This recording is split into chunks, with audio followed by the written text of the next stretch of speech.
Hola a todos y bienvenidos a un nuevo episodio de Jugando en Serio.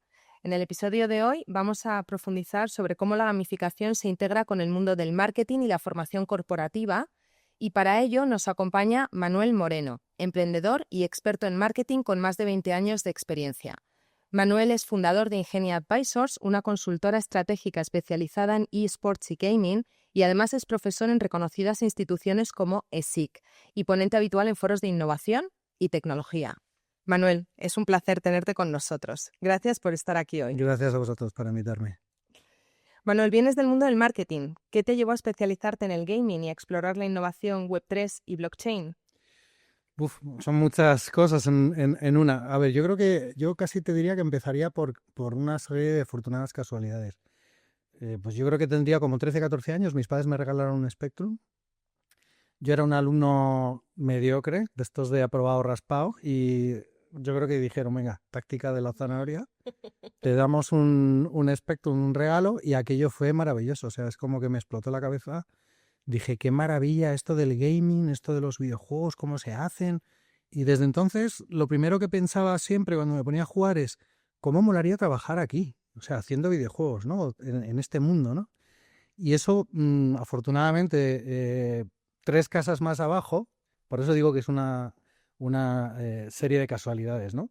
Vivían unos chavales súper creativos, eran 4 hermanos, eran desarrolladores, eran técnicos, eran distintas, tenían distintas habilidades, y esos 4 hermanos, a los pocos años, fundaron la que ha sido la mayor empresa de videojuegos que ha habido en este país. Wow.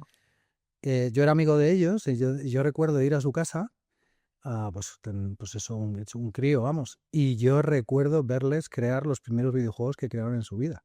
Entonces, claro, o sea, me metieron ahí un virus maravilloso que todavía persiste porque yo sigo siendo, a pesar de la edad y de todos los años que han pasado, sigo siendo gamer. Y afortunadamente tuve la oportunidad de trabajar en la industria, entrar como responsable de marketing y comunicación en esta empresa y Qué bueno. que se llama FX Interactive. Y he estado trabajando muchos años en la industria del videojuego. Luego, fundamentalmente, o si quieres ahora un poco más adelante, hablamos un poco más de Web3 y de blockchain, porque ha sido un poco como la evolución natural, tanto en la industria, en el sector donde he trabajado, como en el marketing, en mi especialización. Pues justo, cuéntanos un poco en qué se diferencia, ¿no? ¿Y qué es eso de la tecnología blockchain, Web3? Pues yo, o sea, cuando hablo un poco de Web3 digo que es como la evolución natural de Internet. Eh, yo en algunas conferencias siempre utilizo a los presentadores de toda la vida de televisión como primeros canales de comunicación. Luego hablo de la web 1.0, que eran las primeras páginas web, luego llegó la web 2.0, que son redes sociales y demás, y ahora ha llegado lo que se llama 3.0, 3.5, que es Web3, que básicamente lo que te permite es la evolución natural de Internet, pero descentralizada, que significa básicamente que tú empiezas a ser propietario de tus contenidos digitales en la web, y además tienes control sobre la información que tú quieres transmitir. Qué bueno. Blockchain en realidad siempre va un poquito pegado a Web3, no es ni más ni menos que la tecnología que está debajo de Web3, que lo que te permite es que esa descentralización y que todas las transacciones sean seguras. Transacciones puede ser de información, puede ser de dinero, de un montón de cosas, de todo lo que se transfiere hoy en día en Internet, ¿no? Qué interesante. ¿Y por qué la generación Z y por qué los millennials? ¿Por qué te centras en estas generaciones? Pues porque probablemente han sido las primeras generaciones que han roto un poco las reglas del juego. Las reglas del juego en cómo se relacionan con las marcas, cómo consumen contenido digital y, por supuesto, cómo juegan, ¿no? La generación Z es la primera generación que ha nacido son nativos digitales, la primera generación de nativos digitales. Los millennials están un poco a caballo entre la transición de un periodo pre-internet a post-internet, pero en definitiva, tanto ellos, los millennials, como la generación Z, ya no hay una comunicación unidireccional entre la marca y el usuario. O sea, ellos son mucho más participativos, le piden más a las marcas y buscan una relación distinta con las marcas, ¿no? Un manifiesto que se llama Manifiesto Cluetrain, que básicamente decía que con el nacimiento de Internet los mercados se habían convertido en conversaciones. Ya no era soy la marca A, te lanzo el anuncio y me da igual lo que digas porque no te escucho. Ahora ya son conversaciones. O sea, la marca tiene que estar permanentemente relacionándose con la audiencia, ¿no? Y claro, a mí como marketer y encima en un mundo como el gaming, donde la interacción es predominante, pues me apasiona trabajar con audiencia joven, me apasiona trabajar con ese tipo de audiencia porque te da una riqueza bestial cuando se trata de hacer marketing. Ujú. De hecho, uno de los principales errores de las marcas al intentar conectar con estas generaciones ha sido precisamente ese, ¿no? El no conectar. Claro, porque los siguen o porque muchas marcas tienen todavía esa inercia de años precedentes y tratan a la gente o a la audiencia como consumidores, a secas, como siempre había sido. Pero ahora no hay que tratarles como personas que participan, que interaccionan contigo, que tienen capacidad para tomar la decisión y más cuando estamos hablando de generación Z o los millennials, que es gente más joven, eh, tanto para bien como para mal, o te encumbran o te hunden. Es decir, si les engañas, si no eres honesto, lo pagas con creces y sin embargo, si consigues conectar con ellos de alguna manera atractiva, honesta, donde ellos sienten que tienen, digamos, la capacidad de tomar decisiones, son los primeros que se convierten en embajadores de tu marca, Cierto, se identifican, en el bote. les tienes en el bote, efectivamente. Muy bien. En cuanto a blockchain y Web3, ¿vale? Que están cambiando muchas industrias. ¿Qué oportunidades crees que abren estas tecnologías para el gaming y la economía virtual? A ver, particularmente bueno, sí, te iba a decir en el gaming, pero en realidad en todo lo que tiene que ver con economía, o sea, con el mundo virtual, ¿no? A ver, Web3 lo que ha permitido, un poco volviendo a lo que decía antes, es si lo aplicamos a un videojuego, te permite crear economías reales dentro del videojuego, donde los usuarios, en lugar de ser menos actores, son protagonistas. ¿Por qué? Ujú. Porque te voy a poner un ejemplo. Yo he jugado al World of Warcraft, por ejemplo, pues desde que salió en 2004 hasta el año pasado, ¿vale? Qué De barbaridad. forma, es verdad que con algunas lagunas de tiempo, pero si tú piensas las horas que le has metido en juego durante todos estos años, aunque sean esporádicas, son muchas. ¿Cuál es el balance que tengo yo de eso? Evidentemente el principal, que es la diversión, que es para lo que se juega. Pero ¿qué pasaría si además tú, cuando juegas, toda la diversión también crea un valor? Creas activos digitales de los cuales tú eres propietario dentro del juego, que puedes utilizarlos para intercambiarlos, que los puedes utilizar incluso para venderlos. Es decir, es una manera de recompensar toda la ilusión y toda la dedicación de un gamer, ¿no? A los videojuegos. Y cuando hablamos de economías, o sea, cuando hablamos del entorno virtual, lo puedes extrapolar del videojuego a un entorno virtual, donde también la interacción, gracias al Web3 y a blockchain, es segura, está descentralizada y tú eres el que decide sobre esos activos digitales que creas. Sería un poco el concepto este que tanto se oye ahora de play to earn. Aplicado al gaming, sí. O sea, digamos que cuando surge Web3 y se empieza a hablar de Web3, el primer modelo aplicado al gaming es, bueno, pues vamos a hacer el play to earn. Es decir, cuanto más juegas, ganas. Pero el gran error que se cometió en esta primera etapa fue que se le dio más peso al earn que al play. Es decir, que los creadores de videojuegos no tenían tanto el acento o el esfuerzo en crear juegos divertidos, sino en crear casi pirámides eh, Ponzi, donde no jugabas por diversión y no jugabas por crear una comunidad, jugabas para ganar dinero. Eso desvirtúa el videojuego. Entonces, hay que ponerle mucho más foco al play que al earn. Y de hecho, surgieron modelos posteriores que eran más play to own, es decir, juega para, eh, mm, para ser propietario, por decirlo de una manera, de ese valor que tú creas jugando. Y hacia eso se ha ido cada vez más, ¿no? Pero bueno, todavía queda mucho recorrido, ¿eh? Para que cale bien, porque también hay un tema cultural. La gente, cuando habla de Web3, todavía no sabe lo que es. Si tú vas por la calle y preguntas, ¿tú sabes lo que es un wallet? Y le preguntas a la gente lo que es un wallet, un monedero virtual. La gente no sabe lo que es, La y mucho menos mayoría lo ni idea. tiene. Entonces, si ahora mismo hay 3.200 millones de gamers en el mundo, que estamos hablando casi uno de cada dos, bueno, no llega, pero 4 de cada 10 habitantes del planeta son gamers, yo te diría que el 5% a lo mejor de esos 3.000 millones de gamers saben lo que es un wallet, tienen un wallet y lo usan. O sea que hay mucho camino todavía que recorrer. Mucho recorrido. ¿Y cómo es el futuro del marketing digital con la integración de Web3? Pues a mí es algo que me apasiona porque en la medida en que comentábamos antes que la marca, desde el punto de vista, y hablando de marketing, ¿no? Puedes hacer un montón de cosas que antes no podías, ¿no? Te pongo un ejemplo. Nike hace unos años, yo creo que fue en 2021, crea Nikeland. Nikeland es un espacio virtual donde en lugar de tú como marca comunicarte con anuncios o de la manera tradicional con tu audiencia, creas un entorno donde conectas con la audiencia. En Nikeland la audiencia podía entrar, podía desarrollar interacciones sociales, podía ir a espectáculos, podía comprar determinados assets digitales, podía crear sus assets, todo dentro de una plataforma de gaming que se llama Roblox. O sea, una experiencia súper inmersiva. Totalmente inmersiva. Entonces, el palabra engagement no me mola usarlo, porque estamos en España, pero digamos el enganche que tiene la audiencia con la marca es mucho más auténtico y sobre todo da pie a muchas cosas, porque después Nike sacó las CryptoKicks, que eran zapatillas de deporte virtuales, donde la gente incluso podía cambiarle las skins, es decir, la apariencia de las Eso es un zapatillas mundo, ¿eh? virtuales. Eso es un mundo ya. Eso es la bomba, porque es Eso que es un además mundo.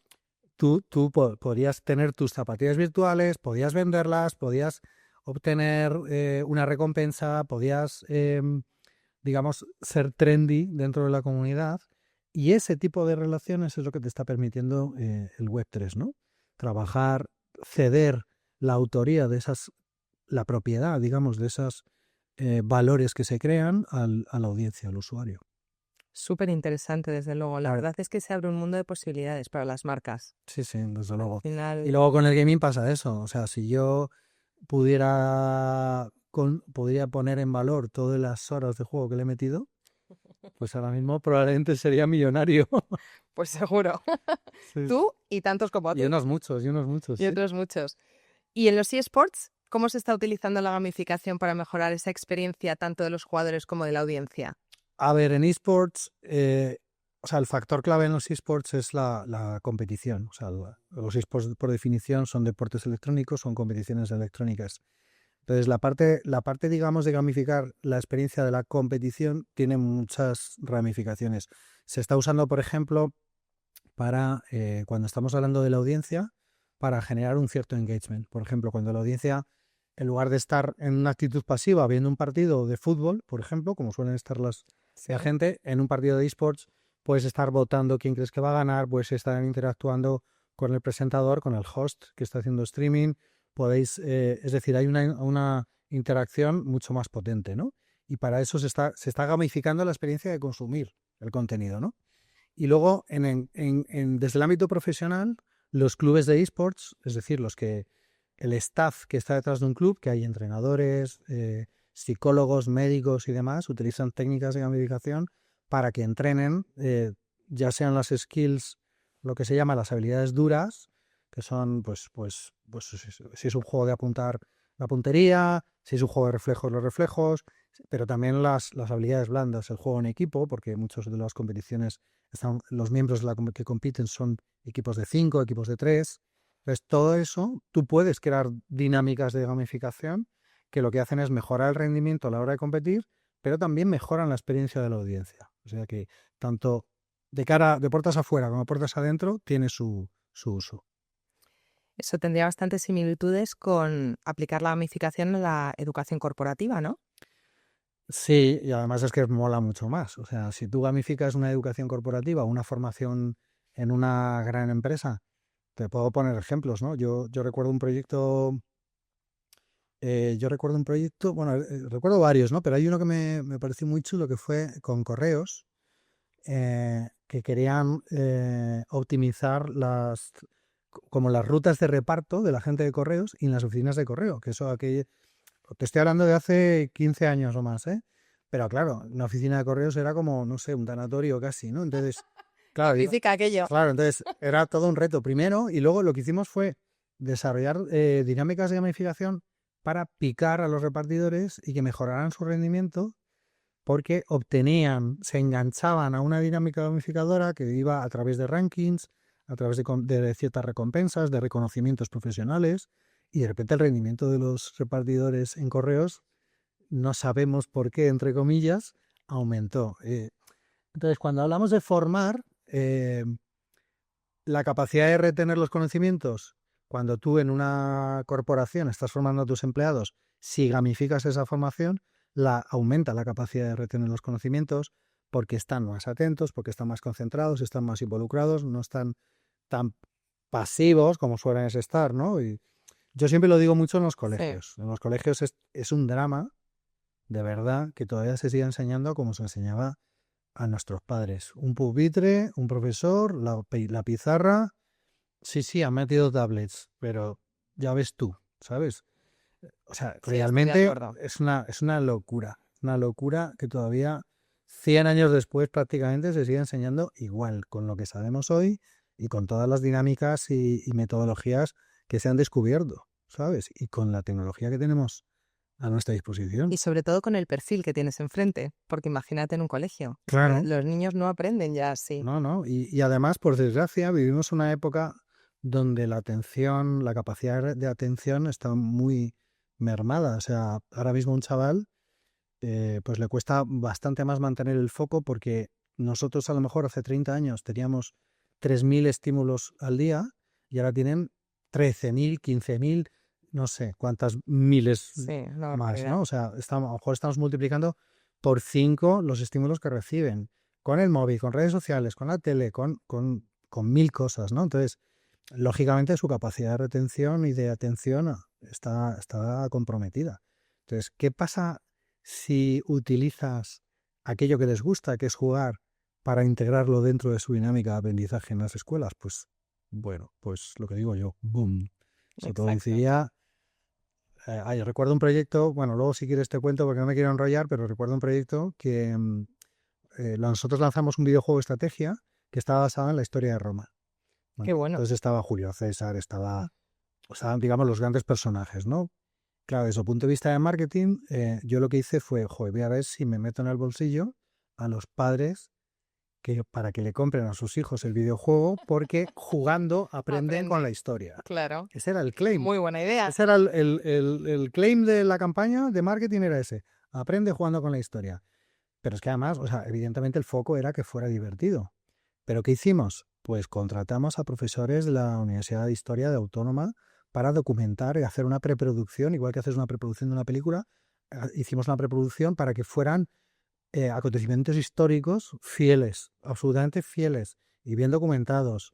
Yo qué sé, la presentación de los lanzamientos la hacíamos con el director del Museo Arqueológico, lo hicimos con la vicealcaldesa de Roma en el Foro de Roma en Italia, luego hicimos un proyecto de educación y nos fuimos al Parlamento Europeo a presentarlo. O sea, de repente, lo que nació como una estrategia de marketing pura y dura, me flipó porque dije, coño, que es que mola y es verdad. Es que es verdad que si tú a un chaval le pones un videojuego, nosotros hicimos la prueba, al Parlamento Europeo de Estrasburgo nos llevamos a los mejores alumnos que hicieron una prueba, que básicamente era hacer un trabajo sobre lo que habían aprendido jugando para conectarlo con el temario de historia. Claro, tú leías los trabajos y flipabas, porque es que los chavales absorbían como esponjas. Y los propios profesores nos los decían, y dicen, mira, Manuela dice, es que ha sido la primera vez que he entrado en clase y estaban todos mirándome con las orejas así estiradas porque íbamos a dar la clase de historia con el videojuego. Claro. Entonces, claro. No tiene nada que ver. Es que no tiene nada que ver. Es otra forma de aprender, es interactivo. Pero vamos, chavales y no chavales. Porque en empresas la formación corporativa a través de videojuegos o a través de experiencias completamente distintas, inmersivas y en las que tú seas un poco protagonista de la historia, es lo que cala, ¿no? Es lo que al final hace de verdad que aprendas. Totalmente, totalmente. Sí, vamos, nosotros hemos hecho algunas dinámicas interesantes. Hace unos años estuvimos, cuando yo estaba en SL, cerramos un proyecto para Mafre. Pues Mafre es una empresa que tenía, digamos, una preocupación y decía, oye, por debajo de los 30 años soy absolutamente desconocido. No es que les guste o no les guste, es que no existo. Entonces, ¿qué narices vamos a hacer para llamar la atención de, volvemos a lo anterior, generación Z, audiencia joven, millennials, de la parte joven de los millennials, no la Sí. parte más veterana? Y nosotros trabajamos una estrategia que tenía que ver precisamente con que conquistara ese territorio, Mafre, a través del gaming, a través de los esports, ¿no? Con patrocinios, con activaciones, con un montón de iniciativas. Se creó un blog donde se hacían contenidos muy chulos. Y otra de las cosas que se hicieron también fue acciones más corporativas para empleados, ¿no? Competiciones, también se exploró la posibilidad de integrar la gamificación en determinadas formaciones, porque al final, bueno, tú que eres experta también en desarrollo de negocio y en ventas, qué mejor que un comercial motivado. Desde luego. Y un comercial, claro, y ya si te pones, dejas volar la imaginación, dices, oye, no solo voy a aplicar la gamificación para formar a mis comerciales y que sean más eficaces vendiendo, voy a utilizarla para vender, Claro, para incorporarla al discurso de venta sin también, duda. porque eso también engancha. Mm. Y también se puede hacer, ¿no? En fin, que se nos va... Infinitas posibilidades. Bueno, a mí si me dejas hablar, Bueno, Manuel, pues vamos a pasar a la ronda de preguntas rápidas. ¿Estás listo? perfecto. Vamos allá. Algo sorprendente que has aprendido sobre la gamificación durante todo este tiempo. Pues que la parte emocional es tan importante como digamos, de habilidades, ¿no? Porque al final, eh, una parte importante del efecto que genera la gamificación es cómo entender cómo se siente la otra persona y aprovechar esa emoción. Interesante. ¿Qué libro, película o juego ha tenido un impacto en tu enfoque profesional y por qué? Pues mira, hablando de libros, recuerdo uno de una investigadora americana, que es investigadora y escritora, se llama Jane McGonigal, que escribió un libro maravilloso que básicamente explica por qué los videojuegos pueden cambiar el mundo. Y la premisa básica es, de hecho, utiliza el World of Warcraft como ejemplo, entre otros. Dice, si todas las horas de los millones de personas que están jugando se emplearan en un objetivo común, Buah. podríamos cambiar cualquier cosa, cualquier problema, podríamos resolver cualquier problema del mundo. Y de hecho, una de las cosas fantásticas que miles de estudios e informes de investigadores ya han puesto encima de la mesa es que muchísimas de las habilidades que desarrollas jugando las empleas trabajando. Por ejemplo, jugando se ve quién es el líder de quién va a ser un líder a la hora de gestionar equipos, quién va a ser un buen gestor, quién va a ser una persona con más o menos tolerancia a la frustración. Entonces, ese libro, o sea, esta autora, prácticamente todos los libros suyos los recomiendo, ¿no? Pero de hecho hay una charla TED sobre su libro, muy interesante, que recomiendo. Y luego videojuegos, es que te podría decir mil. Hombre, a mí particularmente lo he dicho ya antes, voy a volver a nombrar Imperium porque fue muy bonito, porque yo participé también en toda la parte de la preproducción. Recuerdo irme a Roma a hablar con un experto que tenía una escuela de gladiadores, daba clase a la gente en Roma, tenía un circo romano, Qué minicirco bueno. tamaño real, construía catapultas y armas romanas con los materiales originales, construía, digamos, la indumentaria, tenía allí toda la indumentaria de los romanos Qué genial. con los materiales de la época, no utilizando materiales modernos, ¿eh? Entonces, para documentarnos, pues recurríamos a expertos y era fascinante. O sea, ya no solo era lo divertido que era producir y desarrollar un videojuego, sino era preproducirlo, hablar con gente que te abre la mente, ¿no? Y, y ya está. Y ya está. Fenomenal. Si pudieras aplicar la gamificación en un ámbito fuera del marketing o la formación, ¿dónde crees que podría tener un mayor impacto? En un ámbito fuera del marketing o la formación, buena pregunta. Tal vez, tal vez en el mundo de la economía. Creo que en este país hay una tremenda escasez o ignorancia sobre la cultura de la economía. Es decir, entender lo que es la inflación, entender lo que son el interés variable, el interés compuesto, entender un montón de cosas que a priori son muy abstractas o muy... A la gente le repele porque en el colegio, por desgracia, no se enseña cultura sobre la economía y creo que ramificar esa dinámica podría ser muy interesante desde pequeños. Sí, de hecho hay un proyecto muy bonito con un banco de referencia para hacer formación financiera Total. a la gente, ¿no? Porque al final hay mucha carencia. Muchísima, muchísima. O sea, nuestros hijos tendrían que salir del colegio entendiendo muchas Sí, cosas. y la gamificación ayuda mucho porque a través de un juego lo aprendes muy bien y Oh, además se te queda. sí, Es sí, la sí, retención que hablábamos antes, ¿no? sí. Muy bien. Y si pudieras recomendar a alguien para que viniera de invitado a este podcast, ¿a quién me recomendarías? Pues te recomendaría, si hablamos de desarrollador, vamos a pensar en gente relevante en el panorama español, digamos, nacional. Desarrolladores, yo te recomendaría a Carlos Abril, que fue el creador del PC Fútbol, Ujú. que es uno de los juegos más históricos de la industria en España.